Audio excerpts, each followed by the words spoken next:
كتير مننا بيفقدوا الأمل لما يتعرضوا لصدمة ويفشلوا أكتر من مرة إن هم يحلوها، وبيكونوا متصورين إنها نهاية العالم وإنها ملهاش حل ومش هينجحوا في حلها أبدا.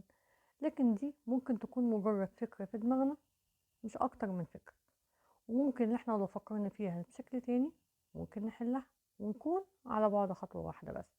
وده اللي هيثبته لنا عالم الأحياء البحرية اللي عمل تجربة علشان خاطر يثبت لك إن تجربتك ممكن تكون على بعد خطوة واحدة بس من نجاحها لو حاولت فيها. العالم ده عمل تجربة حلوة جدا. جاب حوض من إزاز وحط فيه سمكة قرش كبيرة، وطبعا حط لها الطعم بتاعها اللي هي أسماك صغيرة علشان خاطر تاكلها. وطبعا سمكة القرش ما كدبتش خبر وأكلت كل الأسماك اللي اتحطت قدامها. قرر عالم الأحياء ده التجربة بس بشكل تاني.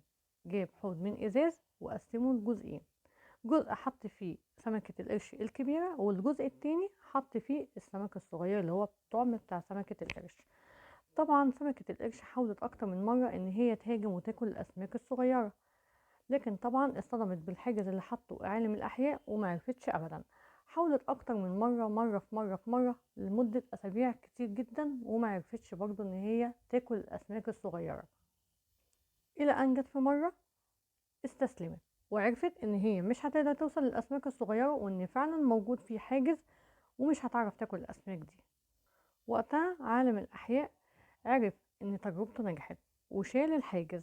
لكن سمكة القرش محاولتش ومفكرتش إن هي تهاجم تاني الأسماك الصغيرة وتاكلها، لأن ترسخ في ذهنها إن هي مش هتقدر تاكلها، وفضل الحاجز ده موجود في دماغها. طبعا ده يثبت لنا إن احنا ممكن نكون على بعد خطوة واحدة بس من نجاحنا، بس احنا ما حاولناش. حاول بطريقة تانية ممكن تنجح.